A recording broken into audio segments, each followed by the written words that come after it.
tarde a todos. Antes de iniciar, eu quero agradecer pelo convite, né? Inicialmente, o Nassib entrou em contato comigo, depois o Ricardo, para formalizar. Então, fico muito feliz de poder apresentar pela primeira vez aqui, não aqui, mas online, remoto, na UFPB. Eu vou falar um pouco sobre um trabalho, melhor, alguns resultados que eu tenho em colaboração com Leonardo Brito e Daniel Carando.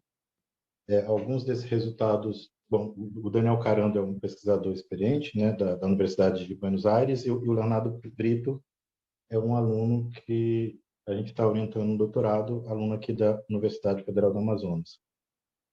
Aí alguns dos resultados que eu disser aqui, mais por meio da apresentação para frente, vão ser resultados que eu obtive com Carando, e outros são resultados que foi junto com Leonardo. Então, eu vou começar uma introdução sobre o tópico da minha apresentação, e eu vou falar, de maneira geral, conjuntos, como construir, ou melhor, a ideia seria obter conjuntos bons de funções ruins.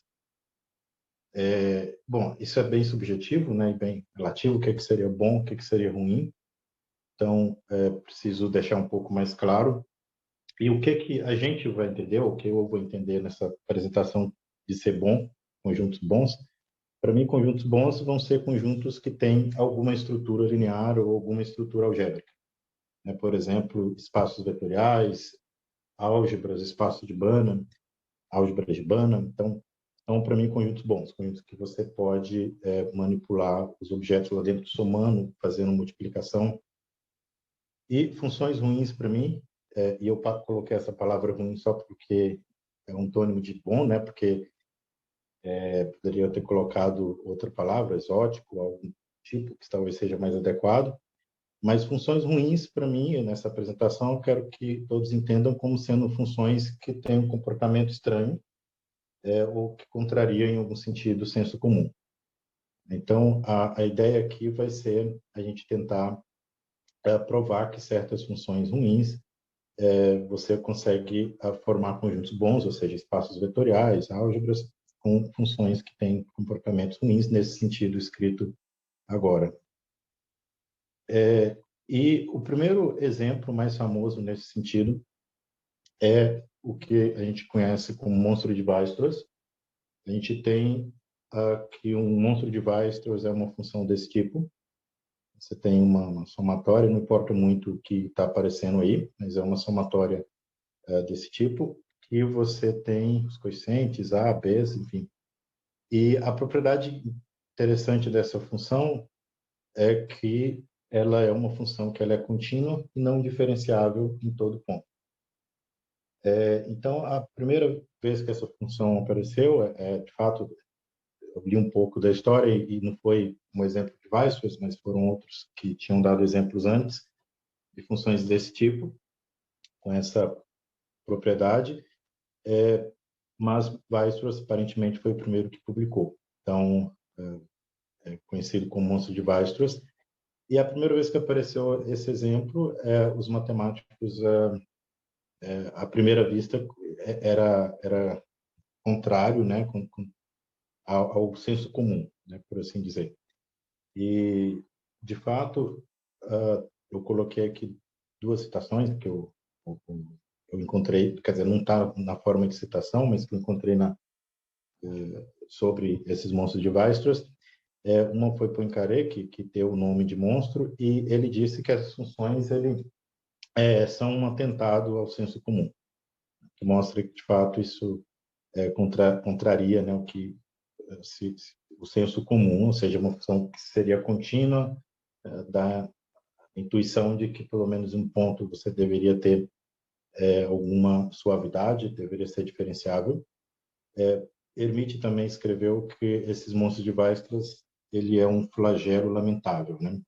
Então, ou seja, na época, a gente pode se perguntar hoje se de fato vai contra o senso comum ou não, mas na época, com certeza, é um exemplo que bem exótico e estranho foi, né, para os matemáticos da época.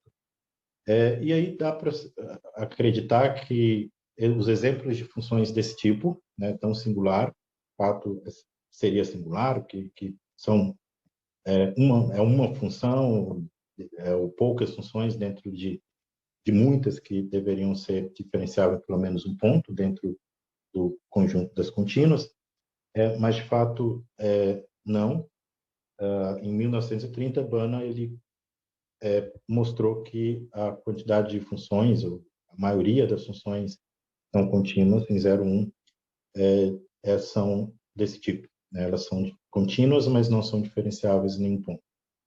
Então, ou seja, esse é um exemplo de uma função que a gente está chamando de ruim, mas ruim só porque é um plano de bom mesmo, né? Mas seria uma função exótica que contraria o senso comum. Então, aí a gente tem um exemplo de uma função ruim. Aí uma pergunta que a gente se faz de cara é se o conjunto dessas funções seria bom no sentido em que eu coloquei no segundo slide.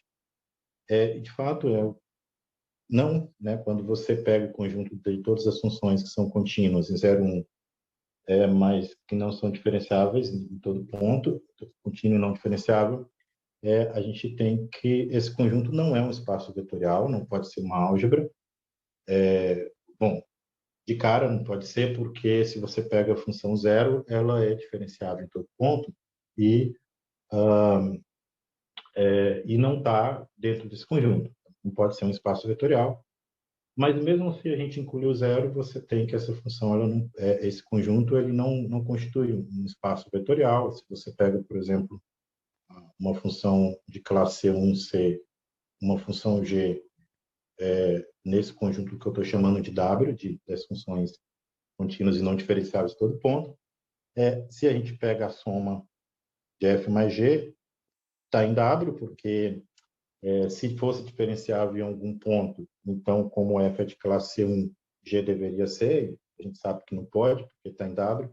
Então, se a gente pega a diferença das duas, dá exatamente F. Então, esse é um exemplo, uma justificativa um pouco rápida, né, de que mesmo se você inclui o zero, você tem problema, né, porque essa F aqui a gente poderia ter pego, poderia ter pego diferente da função zero.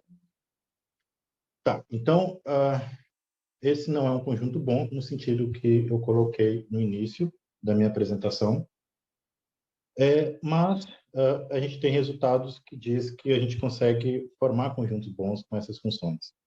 Ou seja, esse é o primeiro resultado que a gente tem nesse sentido, até onde eu sei, é um resultado de Gurari, que diz que se você pega as funções desse tipo, tem esse comportamento e pega união de zero, esse conjunto ele contém um subespaço vetorial de dimensão infinita. Nesse caso, quando a gente tem um conjunto que satisfaz essa propriedade, em terminologia atuais, né, a gente chama de lineável. Isso aqui é o que a gente fala que é lineável. E mais para frente, em 1995, 99, talvez antes de 95, a gente tem um resultado que fala que, na verdade, a gente consegue um conjunto bom, um espaço vetorial de dimensão infinita constituído das funções em W além de zero, a menos de zero, e, além disso, a gente consegue um subespaço vetorial fechado. E nessas condições, eu coloquei aqui de maneira explícita o C01, porque é fechado em C01, que a gente está pensando com a norma do SUP. Nesse caso, a gente chama de espaçável. Quando a gente tem um conjunto W que contém um subespaço vetorial fechado dessa forma.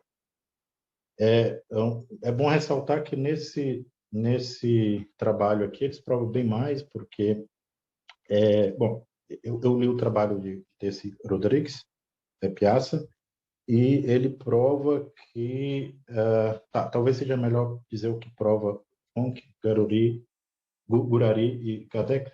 Eles provam que você consegue uma cópia isométrica de L1 aqui dentro, de tal maneira que essa cópia ela vai ser um subconjunto de W união com zero. E Rodrigues Piazza consegue provar que sempre quando você pega um espaço separável e de Banach, você consegue uma cópia aqui dentro, onde você vai ter desse espaço constituída por essas funções contínuas e não diferenciadas em todo ponto, é a menos de zero.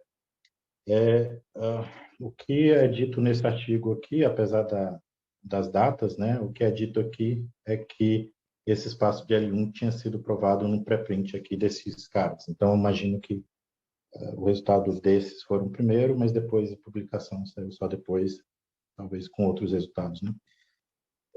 E em 2007 a gente tem esse resultado de Bayat e Quarta, que provaram que você consegue uma álgebra infinitamente gerada, constituída de funções que são contínuas e não diferenciáveis em todo ponto. Quando eu falo álgebra infinitamente gerada, eu quero dizer que você tem uma quantidade de geradores que é infinito e que são algebricamente independentes. Então, nesse caso, a gente diz que esse conjunto é algebrável.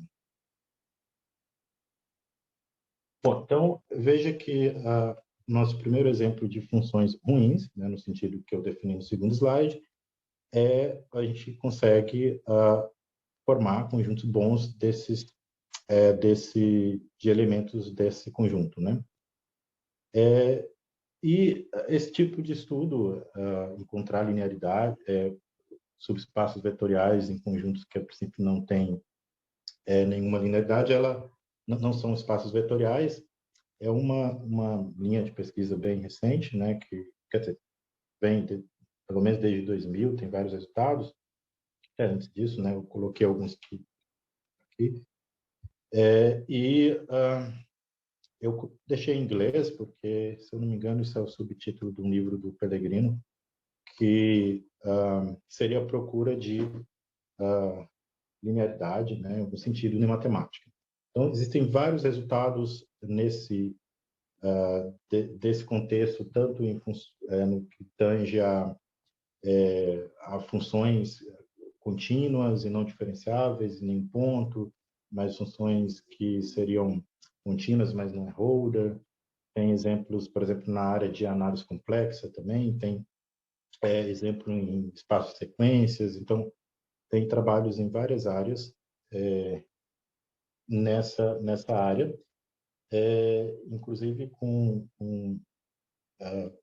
matemáticos da Paraíba, né, que trabalham com isso, né, o Nassib trabalha, claro, Pellegrino, os estudantes, eu vi aqui o Daniel, acho que fez uma tese de doutorado trabalhando nessa linha. Eu deixei esse slide aqui para não esquecer de dizer isso, eu ia colocar o nome de alguns, mas eu fiquei preocupado em esquecer, então, algum nome, então preferi não colocar. Então, entrando um pouco mais no que a gente de fato trabalhou, né, nos nossos resultados, o nosso trabalho ele foi, se vocês olham os monstros de Weisbach, a gente olhou funções estranhas, ruins, no espaço das funções contínuas definidas no intervalo fechado de 0, 1, que foi o exemplo que eu dei no início. E o nosso contexto aqui, o nosso ambiente que a gente trabalhou agora, a gente vai passar para as álgebras de funções holomorfas, que são limitadas e definidas no disco unitário.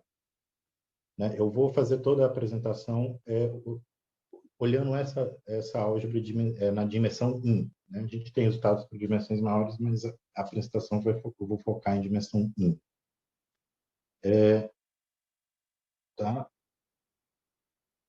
Ok? Então, algumas observações. A primeira observação é que quando a gente pega a princípio, H infinito seria só um conjunto, né, definido acima, que seria das funções holomórficas limitadas, um disco unitário, mas, de fato, é uma álgebra de Banach, né? Você tem uma estrutura de espaço vetorial, você soma ponto a ponto, tem uma estrutura de álgebra, você faz o produto ponto a ponto, e também, quando você olha a norma do Supremo, você tem que esse conjunto ele constitui um espaço de Banach, é completo com essa norma, e você tem que o produto ele tem uma certa compatibilidade com a norma, a ponto de que o produto é contínuo quando você olha com essa norma. Né? A norma do produto de qualquer duas funções vai ser menor ou igual ao produto da norma das duas funções. Então, isso é o que a gente chama de álgebra de Banach. E alguns exemplos de elementos de funções que estão nesse conjunto, talvez o primeiro mais simples, que eu não coloquei, são as funções constantes. Né? Se você pega a função constante, você pode considerar ela em todo o plano, mas você pode pegar a restrição no disco unitário. E, bom, função constante é limitada e é holomorfa. Né? Holomorfa, aqui a gente está pensando, holomorfa é diferenciável, né? Ser complexo diferenciável. Ser diferenciável. Então, funções constantes estão aqui nesse conjunto. Mas se a gente olha também os polinômios também são elementos que estão naquele conjunto. Por quê? Porque polinômio também é diferenciável, é holomorfo, mesmo no plano todo. E aí você pode considerar a restrição desses polinômios no disco fechado. O disco fechado ele vai ser compacto, o polinômio é contínuo, então vai ser limitado nesse disco fechado. E já é holomorfo no interior, ou seja, no disco aberto. As funções inteiras, a mesma justificativa que eu falei agora para polinômios, a gente consegue concluir que funções inteiras estão ali dentro, sempre pensando que a gente está pegando restrição, né, no disco unitário aberto. Tem todas as funções, então, holomorfas, cujo domínio dela contém um disco fechado. Pela mesma justificativa, são funções que você pode olhar dentro daquela álgebra, pegando a restrição delas no disco unitário aberto. De maneira mais geral, a gente tem que todas as funções que se estendem continuamente para o bordo são funções, ou seja, funções que são holomorfas no disco aberto e se estendem continuamente para o bordo, são objetos que estão naquele conjunto H infinito, porque se estende continuamente para o bordo, vai ser contínuo no disco unitário fechado, que é compacto, então tem que ser limitada. Holomorfa já é, porque a gente está pensando que ela é holomorfa, colocando que ela é holomorfa no disco unitário aberto. E aí, quando a gente olha esses exemplos aqui de funções que estão lá naquele conjunto, veja que esses exemplos têm uma característica de que se estendem continuamente para o bordo, ou seja, são funções que são, vamos dizer assim, boas quando você olha o comportamento delas no bordo. Né? Quando você olha o comportamento dessas funções no bordo, as funções são muito bem comportadas. Se você se aproxima de um ponto que está na fronteira, né, no toro, você tem que, quando você aplica f em alguma sequência aproximando de um ponto, você tem que essa f aplicada na sequência converge para um ponto, porque ela é contínua, para f aplicada no ponto. Né? E aí o que a gente pensa, então, de elementos, a gente olha esses elementos como sendo os elementos, vamos dizer assim, bons no que tange quando a gente olha o bordo dele, o comportamento das funções no bordo.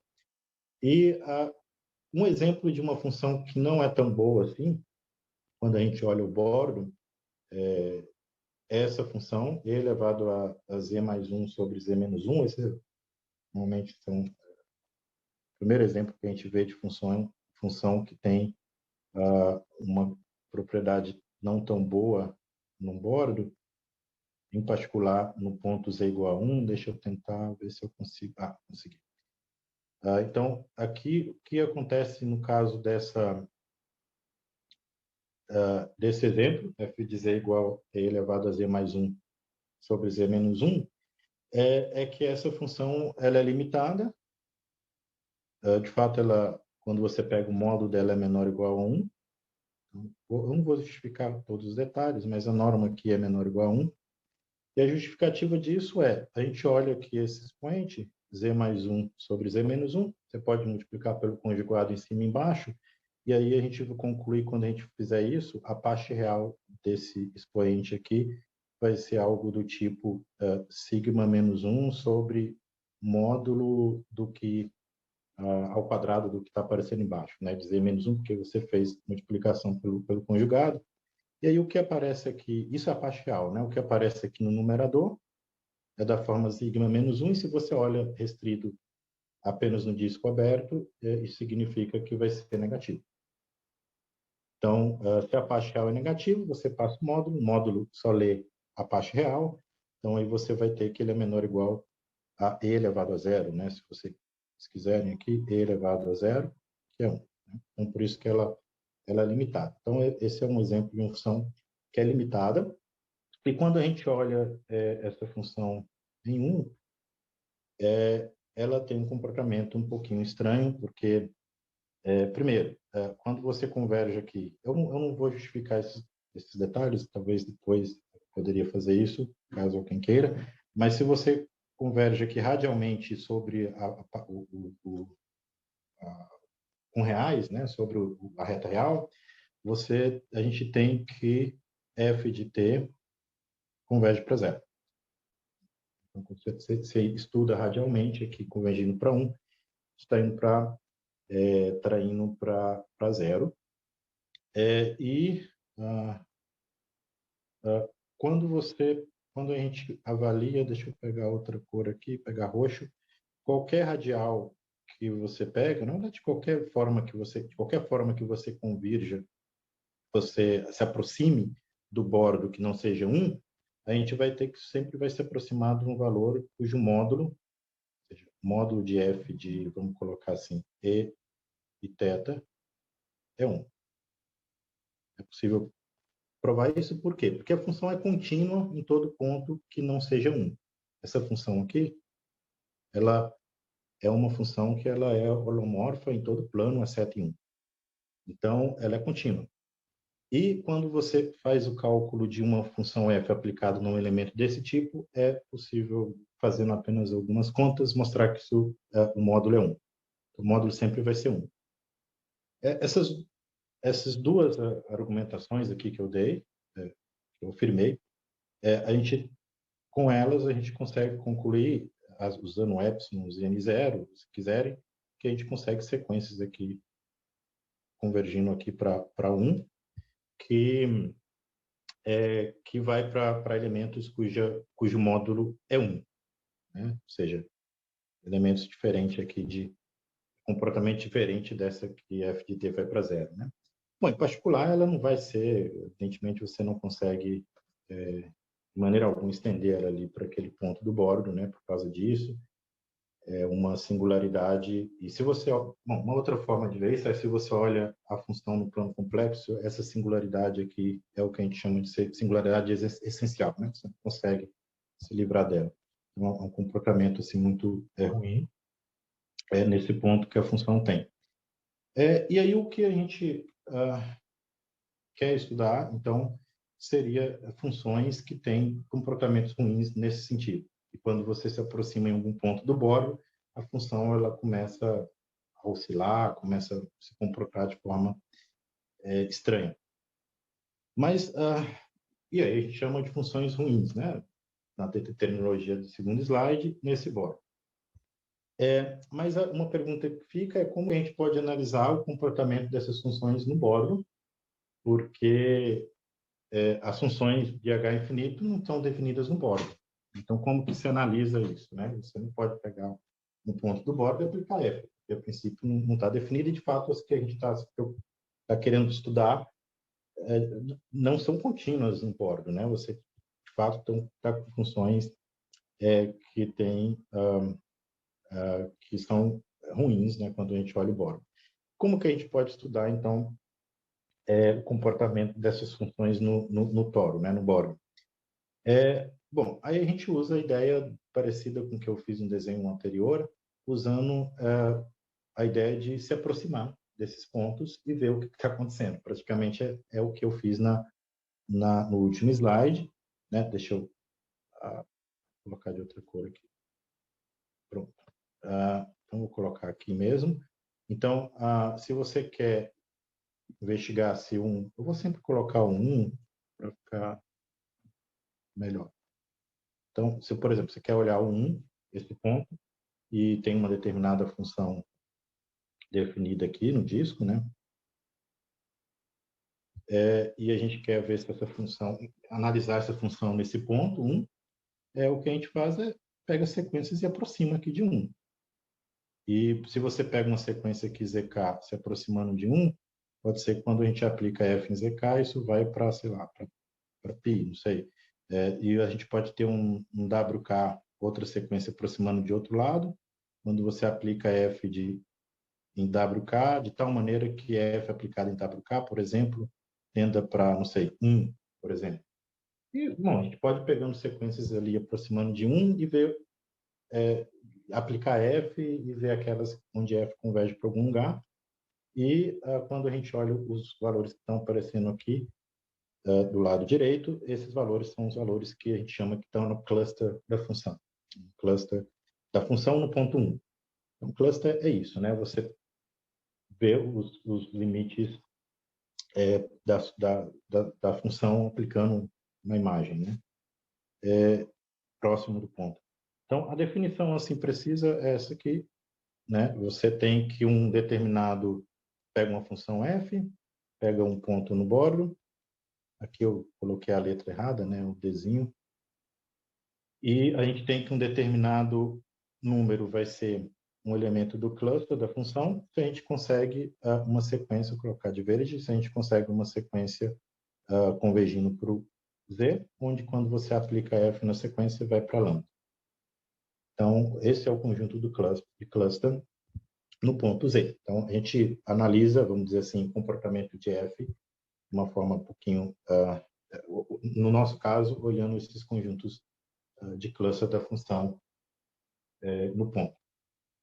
E uma observação é que se você considera funções que são contínuas no bordo, né, ou seja, são estendidas continuamente por um ponto do bordo, Z, o conjunto de cluster ele é pequenininho, né, no sentido que ele é um único ponto, né, um conjunto unitário, um singleton. Então, se a função é boa no sentido de ser contínua e você conseguir ter um comportamento ali bom no bordo, ela vai ter o cluster muito pequenininho. O contrário disso, né, se você tem aqui um cluster grande, né, ou seja, quanto maior for esse cluster, mais selvagem vai ser o comportamento da função próximo de Z. Você imagina que você tem um Z, ponto, você vai se aproximando, você pode se aproximar de Z, e quando você pega F aplicado, né, na F de W, né, vamos dizer assim, F de W vai se aproximando desse ponto Z, você começa a oscilar e você começa a cobrir um conjunto que, a princípio, se for grande, significa que a função está com um comportamento bem selvagem, né, próximo desse ponto. Então, aqui dá a intenção, aqui mostra para a gente, né, que talvez a melhor forma de você definir uma função com comportamento ruim seria você analisar esse cluster e pensar nos clusters maior possível. Mas surge uma pergunta natural, que é quão grande pode ser esse cluster?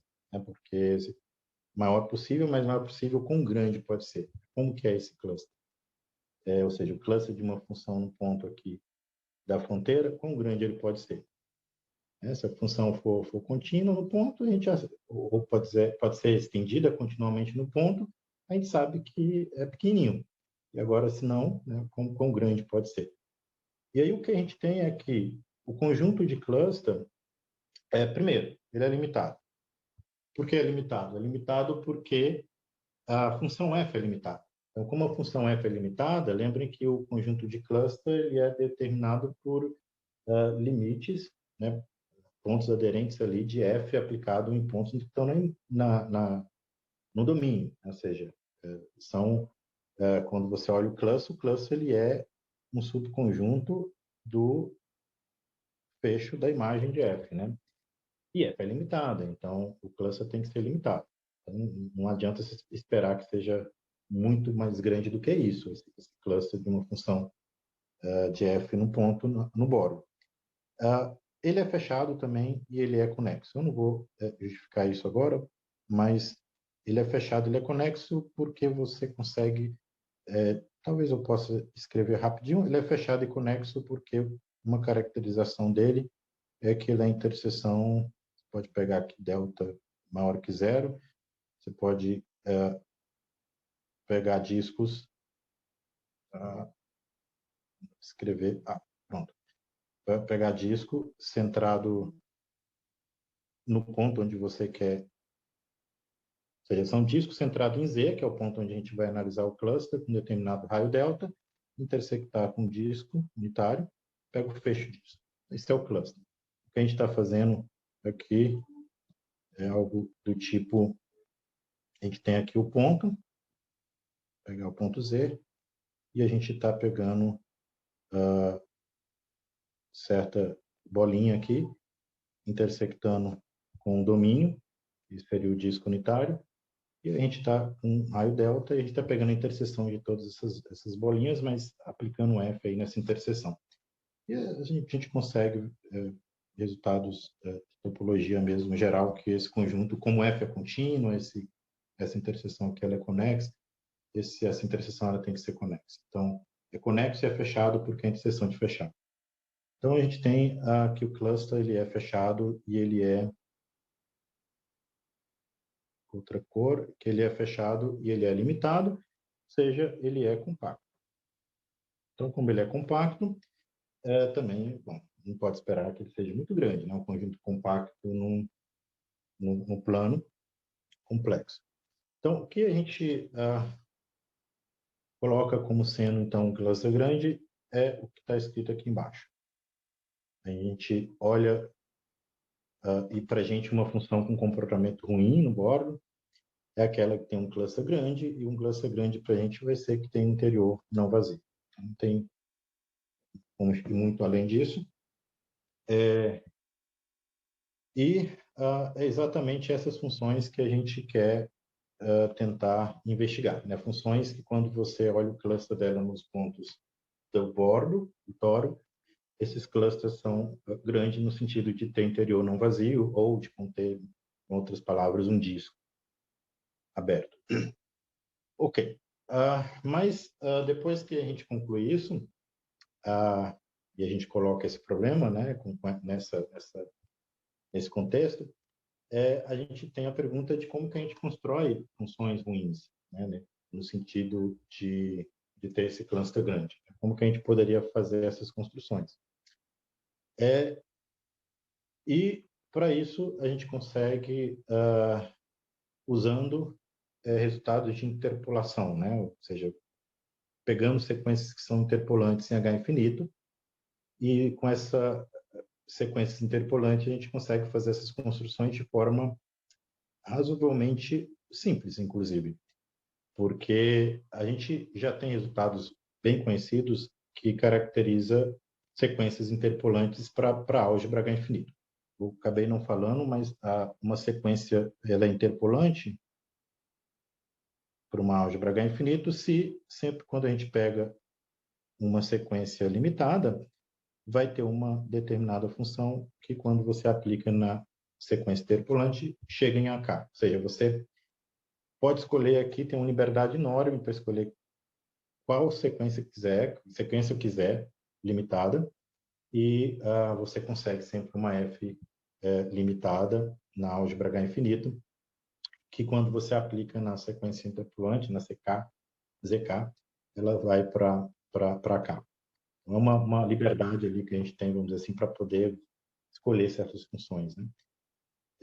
E a gente usa esse resultado para poder construir funções com comportamento ruim ali no bordo, porque a gente tem um resultado antigo, esse aqui, ele bem antigo, a primeira vez que eu vi ele está no livro de 62, do Hoffman, mas eu acredito que seja mais antigo.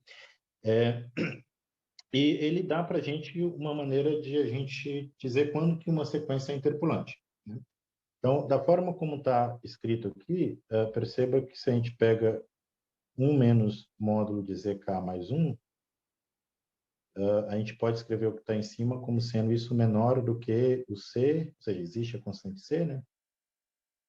Vezes 1 menos módulo de ZK, né?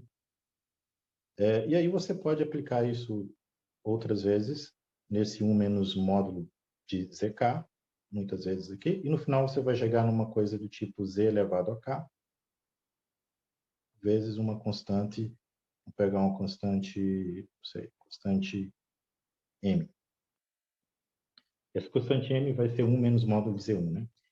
Aí veja que o que está escrito acima é que quando você pega essa diferença aqui, ela está e tem de K infinito, ela está convergindo para o bordo exponencialmente. Então, a condição ali de cima é que se você tem ali uma sequência convergindo por bordo exponencialmente, ela é interpolante, né? E aí isso ajuda a gente a construir funções com comportamento ruim no bordo. Por quê? Porque se a gente pega aqui, vamos pegar sempre pega o ponto 1, e a gente quer construir uma função aqui que seja, vamos dizer assim, que tenha um cluster grande nesse ponto 1, tem um comportamento ruim. Uma coisa que a gente pode fazer é, a gente pega uma sequência que converge aqui para um rápido, vamos pensar assim, ZK, está indo para um rápido,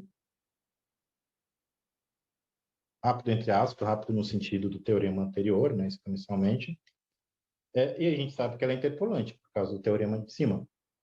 Então, se ela é interpolante, você pode, para qualquer sequência limitada que a gente pegar, a gente consegue uma função que, quando aplicada nessa ZK, vai dar a sequência imagem dessa limitada. Então, por exemplo, se a gente pega aqui um AK no disco, de tal forma que é denso, deixa eu escrever um pouco menor aqui, de tal maneira que ele é denso no disco fechado, é limitado em particular, a gente pode pegar uma sequência assim, e por causa do teorema por acima, o CK interpolante, a gente tem que isso implica que vai existir uma F, e quando a gente aplicar em ZK, vai dar AK. Ora, mas AK é denso ali no disco, então o que a gente tem é uma F que quando você se aproxima de 1, em cima dessa sequência ZK, inclusive, você vai cobrir aqui todo o disco, né? Então, o cluster dessa função f aí que eu acabo de colocar apenas usando um teorema acima, contém um disco fechado. Então, ela contém um disco fechado, ou seja, o comportamento dela ali naquele ponto 1 é bem selvagem, né? Ok, então essa seria a maneira de que o teorema que a gente usa para construir funções que têm esse comportamento selvagem, né?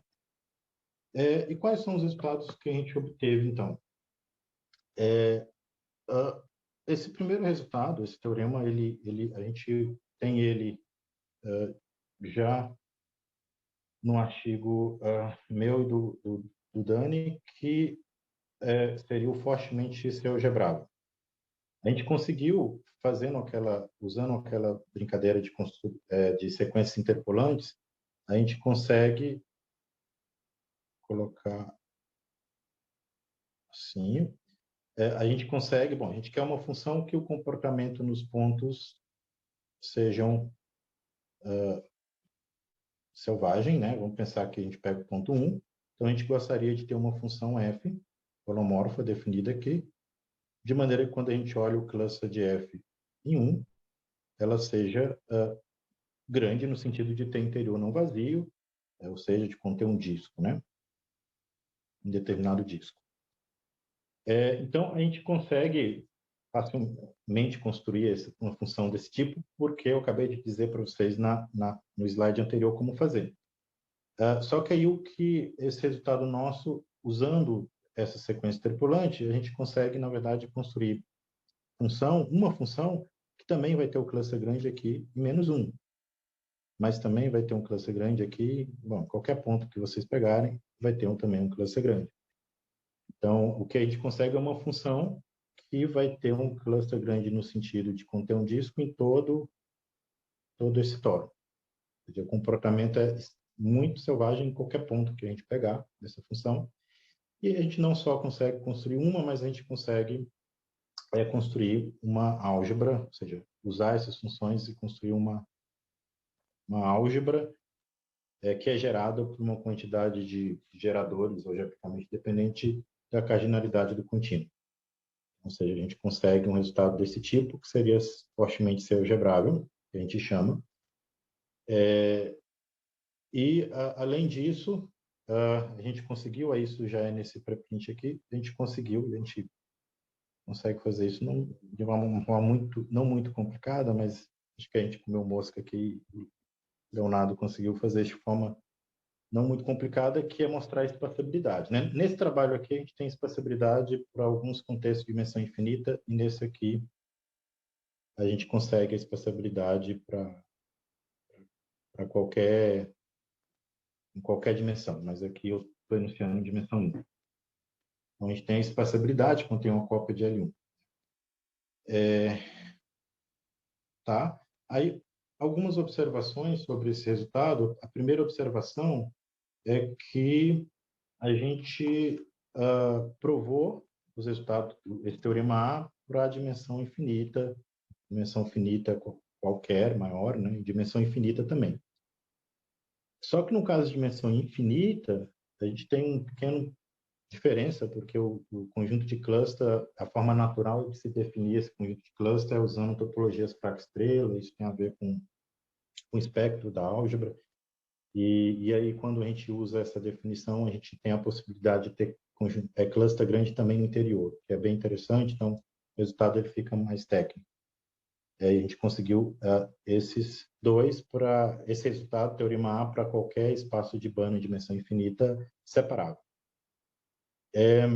E também outra observação importante é que tem muitos matemáticos aí, né, pessoas matemáticos, que trabalharam, Bernal, Gonçalves, Conija, enfim, muitos que trabalharam com um conceito de que a gente chama de cluster total, e em alguns artigos aparece como cluster maximal, no caso de dimensão finita, né? Sempre em dimensão finita, e também sempre numa álgebra que não é a que a gente vem trabalhando. É na álgebra, e aqui eu coloco um resultado só, em dimensão 1, só para vocês poderem ter a noção de tipo de álgebra que eles trabalham. Eles têm resultados em álgebras da forma HD, que são as holomorfas no disco, ou seja, elas não são limitadas necessariamente, né? Você pode pensar, por exemplo, em 1 sobre 1 menos e, por exemplo, que é uma função holomorfa no disco, mas que não é limitada. E eles obteram resultados para álgebras desse tipo, né? De funções holomorfas no disco. Esse é um resultado, né, de Bernal, tem vários outros, eu coloquei só como exemplo, na verdade, que ele consegue mostrar que existe uma álgebra infinitamente gerada e, além disso, é densa na topologia compacta aberta, né? Isso para qualquer ponto que a gente pega, ou seja, se você pega o disco aqui e você pega uma função e se aproxima ali no bordo, você consegue se aproximar de tal forma que o cluster total significa ser todo plano complexo. Total é tudo mesmo, todo plano complexo. No nosso caso não faz sentido porque nossas funções são limitadas, mas no caso deles faz sentido sim.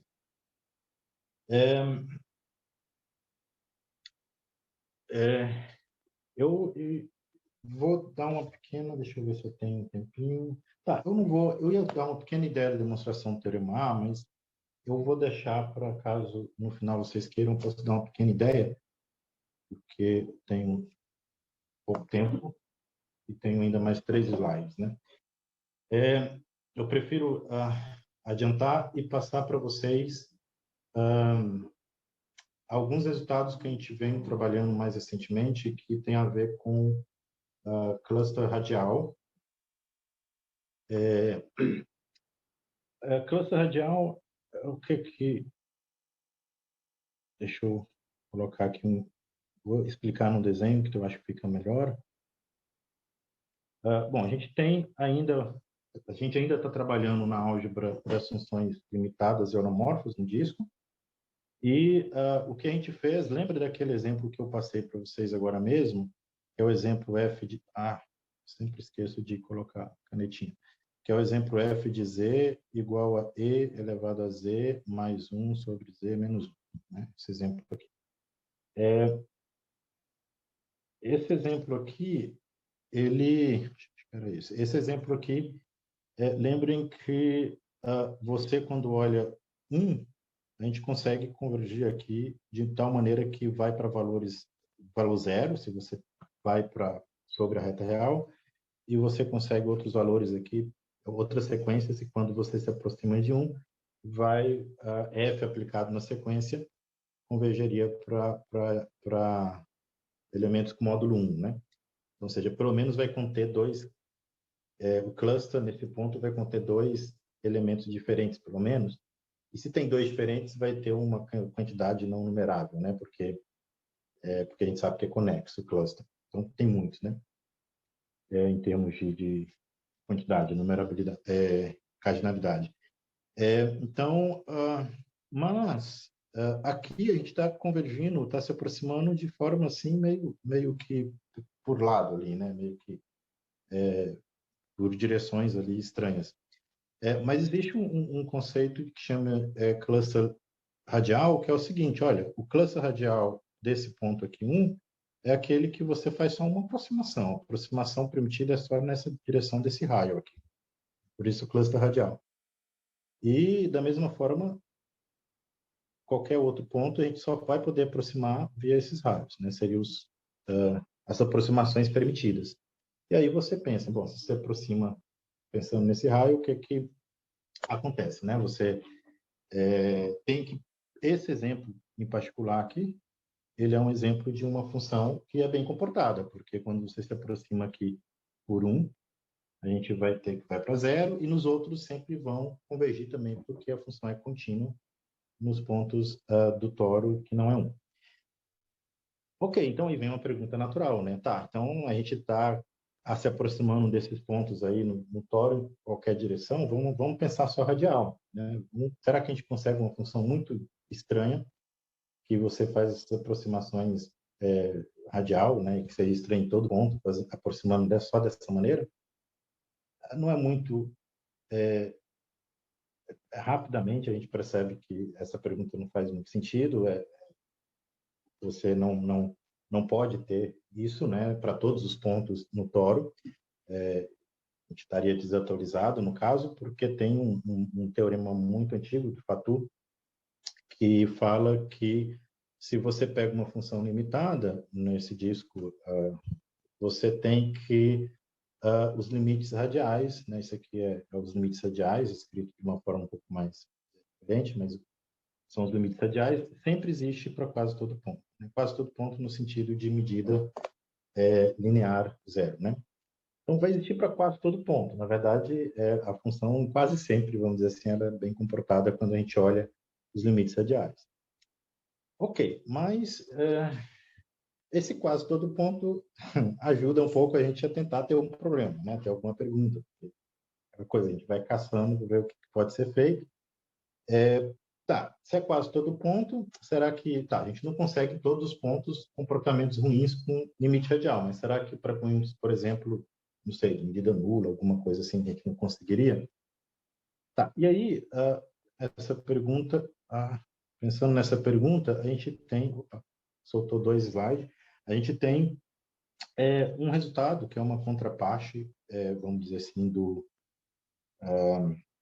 teorema de Fatou, que fala o seguinte: esse resultado aí desse matemático, Matsushima, ele prova que se você pega um conjunto discreto, toro, você consegue uma função que tem um cluster grande, no sentido de ter um disco fixo, em todo ponto que está em N. Ou seja, tem um ponto fixo, tem um disco, né, que é fixo, que vai estar correndo ali.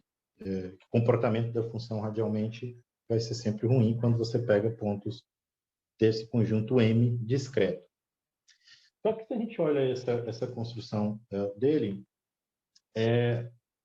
ou dela, acho que é dele, a gente tem que, apenas usando interpolante, aquela ideia de interpolação, a gente consegue sair do discreto e chegar no enumerável, sem muito problema, né? Porque você vai ter aqui um disco, e aí você vai apenas convergir, pegar a sua sequência convergindo rápido, por exemplo, para o ponto 1, apenas sobre esse raio. Então, aí você teria esse cluster aí linear, a gente conseguiria esse cluster meio que oscilando, né? Vamos dizer assim, ser grande usando uma ideia de sequência interpolante. Então, a gente consegue sair daqui para cá, só para cá. É justo dizer também que esse trabalho aqui não é feito sobre o disco apenas, né? É feito sobre conjuntos mais estranhos. Então, esse trabalho aqui, o domínio, ele não é o disco. E se você tenta estender esse resultado de maneira tão simples para domínios mais complicados, não dá para, em geral, para fazer via interpolante, porque sequência interpolante, porque é, você precisa de resultados desse tipo para domínios diferentes, né? E não é sempre que a gente vai ter. Tá, então, agora é o último slide para terminar. Nesse sentido, então, olhando o limite radial, a gente consegue esse resultado, que é um pré-print, que é muito parecido com aquele primeiro que eu enunciei para cluster, mas olhando agora o cluster que a gente chama, né, de cluster radial, cluster linear, que se a gente consegue, se a gente tem um subconjunto enumerável do toro, a gente consegue construir uma álgebra, que é gerada com a mesma cardinalidade do contínuo, constituída de funções que têm comportamento ruim, né, que são ruins, ou seja, que esse limite radial, esse conjunto, tem interior não vazio, né? E mais do que isso, a gente consegue, né, um disco fixo aqui, o que mostra que o fato de ser ruim é meio que uniforme, né? O disco é fixo para todo ponto do toro. E também tem o resultado para de cópia isomorfa de L1 também, que é o mesmo do cluster, mas agora para classe linear, só que a gente perde a condição de ser para todo ponto. De fato, a gente deveria perder, porque esse é o último slide, porque a gente tem o lema de Fatou, o teorema de Fatou, que não permitiria ser em todo ponto. Mas uma contraparte verdadeira, vamos dizer assim, seria se a gente conseguisse algum resultado pensando em medida linear nula, né? Porque você tem conjuntos que não são enumeráveis, que têm medida linear nula, e o teorema de Fatou ele não permite a gente ter em todos os pontos, mas permitiria a gente ter algum resultado para medidas nulas. Então, será que dá para substituir isso aqui para medida nula? E aí tem um resultado de Lucin, que é bem antigo também, que mostra alguma coisa mais ou menos nesse sentido, que fala que se você pega um conjunto de medida linear nula, um tório, você consegue uma função que tem limite radial, que o limite radial para qualquer ponto em M não existe. Ou seja, e tem mais, esse resultado ele prova que fora desse conjunto, né, ou seja, o conjunto complementar sempre vai existir. Então, é um pouco mais esse resultado. Então, assim, tem pelo menos uma função que não existe ali. Então, a ideia seria talvez tentar olhar esse teorema e ver se a gente conseguiria alguma coisa que a prova dele, né? E a gente conseguiu, sem, na verdade, entender muito esse teorema, mas a gente conseguiu esse resultado até agora, bem recente, né? E tem que melhorar bastante ainda, talvez, mas se a gente pega um conjunto de medida nula no toro, a gente consegue construir uma álgebra que é fortemente, que é gerada por uma quantidade de geradores mesmo do contínuo, e que esses limites radiais eles não existem para qualquer e θ em M, né? Então, para provar isso, a gente usou um critério de algebrabilidade que aparece no livro, nesse livro aqui, é o livro do Pellegrino, do Aaron, do Bernal e do Seoane. Ou seja, a gente conseguiu uma função que satisfaz essa condição desse teorema e a gente usou um critério para poder provar a sua algebrabilidade. E aí eu deixo como referência, está no plural aqui, mas eu deixo só esse livro, né? Esse livro tem um monte de resultados ali é um livro que todos têm que estudar, né, para entrar na área. De lineabilidade seria esse livro. E eu encerro agora a minha apresentação.